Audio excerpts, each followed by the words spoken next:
there, welcome back to Plow and Pantry, where today I am stocking the pantry, and I am stocking it with mixed cherry jam.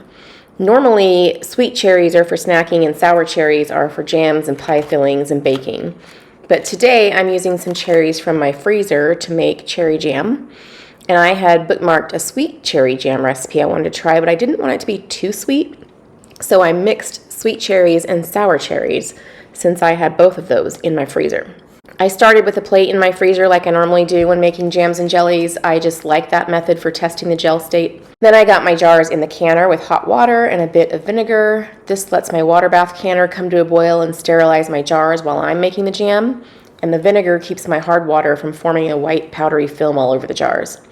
Film can be washed off, it's not important. I just like to save myself that step by adding a splash of vinegar to the water. A recipe for jam usually makes 6 jelly jars, which are 8 ounce or half pint. I always add an extra jar just because sometimes the final product volume can actually vary a little bit, and today I'm glad I did because it did end up making all 7 jars full and complete. I had my cherries out thawing all night, and while my canner was filling up, I got everything else ready. Jam and jelly are things you really want to have everything ready to go before you get started. The other items in this recipe are pectin. Sometimes I use Pomona's pectin and sweeten things differently. You can use liquid pectin. I just used a regular powdered pectin today that I found while I was cleaning out the pantry in that video last week. I can link that video for you if that kind of thing floats your boat. It expires at the end of this month though, so I wanted to use it up. So that's what I used today. There's also a 1/4 cup of lemon juice and some sugar in here. I get the sugar pre-measured into a bowl, 4 3/4 cups, so it can be added in all at once. I also got a pitcher out, just like a drinking pitcher. Sometimes when I make jam or jelly, I like to put it in a pitcher and pour it into the jars as opposed to ladling it into jars with a funnel. Jam can be sticky, and I myself make a bit less of a mess when I use the pitcher. So I sat that out at my work area as well. I also have my jar lifter there, and I got my lids into hot water to start softening the seals. I brought my canner and jars over to the stove and got that turned on. And then I started making the jam. You always want a stock pot for the jam. It bubbles up quite a bit and triples or more in volume, so saucepan will usually bubble over. I dumped in my cherries. This recipe uses 3 pounds of cherries. I actually had 3 1/4 pounds, but I didn't want anything left in these bags, so I just put it all in. And then I use my stick blender to give them a chop. I like there to be mostly small bits, the kind that are like easily spreadable, but with an occasional larger chunk to give a pop of flavor. I find that if I go for fairly smooth, there will always be a few small chunks blended in there that I didn't see, and that is exactly what happened today. So the cherries, the pectin, and the lemon juice all go into the pot and get started heating up. I go medium-high heat here. I also get it stirred in just to make sure that the pectin's evenly distributed and will dissolve in there. You want to bring it all to a rolling boil. That's the kind that stays bubbly when you're stirring it. It takes a bit to get to that point, so it's a good time to clean up a little bit. And once it's to that rolling boil level, I add all the sugar and stirred it in so there weren't any pockets of sugar that didn't get incorporated.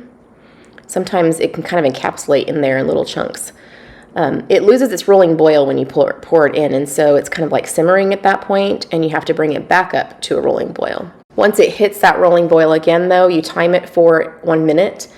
A lot of recipes will say exactly 1 minute. It almost always takes me longer. It might be partly because of my elevation. Either way, you actually want to go by gel, not time. It will be at least a minute though. So I pull my plate out of the freezer and I test it with a spoon of jam. Once the jam's cooled, I run my finger through it. If it's thick and doesn't come back together really quickly, then it's ready. If it's thin and runny, then it's still syrup and it's not quite jam yet. And as I said, it usually takes longer. It takes me longer. So I clean my plate with cold water and dry it really well and put it back in the freezer. And I retest every 30 seconds to a minute, depending on how close I think I am.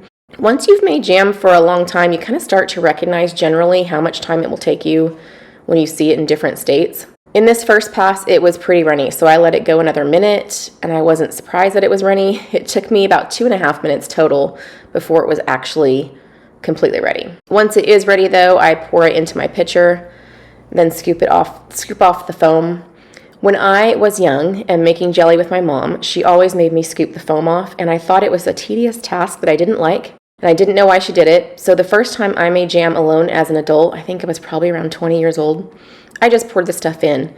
And all those little foam bits turned into hard little white pieces once the jam was canned and set and cooled. So I learned my lesson. So I have space on my cutting board to start taking out my sterilized jars, and I filled them with the jam. Once you turn off the heat to the jam, you kind of have to start working quickly because it starts to set. That's why it's important to have things ready. If it starts to set as it cools, you don't want it to get too hard to work with. They need a 1/4 inch headspace. Most jams and jellies need a 1/4 inch headspace. Then I debubbled them and I wiped the rims with vinegar. You can use water. I like vinegar because it cuts through the stickiness easier and it disinfects, and then I can just add the extra from my little container there into my canning water, and that helps prevent that chalky layer I was talking about earlier. Once they're ready, I add my lids and rings. The jars are really hot, so you have to be careful. I had trouble touching them well enough to get the rings on, so I just got them barely on and then used a towel to hold them better while I twisted the rest of the way. But if you're a new canner, just so you know, it's always fingertip tight. You want the rings tight enough to hold the lids on until the jars seal to them, but you want them loose enough that air can escape during the canning process. That helps both keep the jars from exploding and it lets the air escape to create the vacuum. That is what you need to keep the food safe in there. So once these are ready into the canner, they went. Jam processes for 5 minutes, starting after the canner comes back to a boil. But I'm above 1,000 feet, so I have to add 5 minutes, and so I process for a total of 10 minutes. If you're above 3,000 feet, you have to process, I think, for 15. Once they're done, I turn off the heat and take the lid off, and I let them sit for a few minutes, not long, like less than 5 minutes, until they stop kind of rocking and moving around in there, just kind of settle a bit. And then I take them out and put them on a towel or mat of some sort. You don't want them straight on the counter because the temperature change, especially in winter, can crack the jars.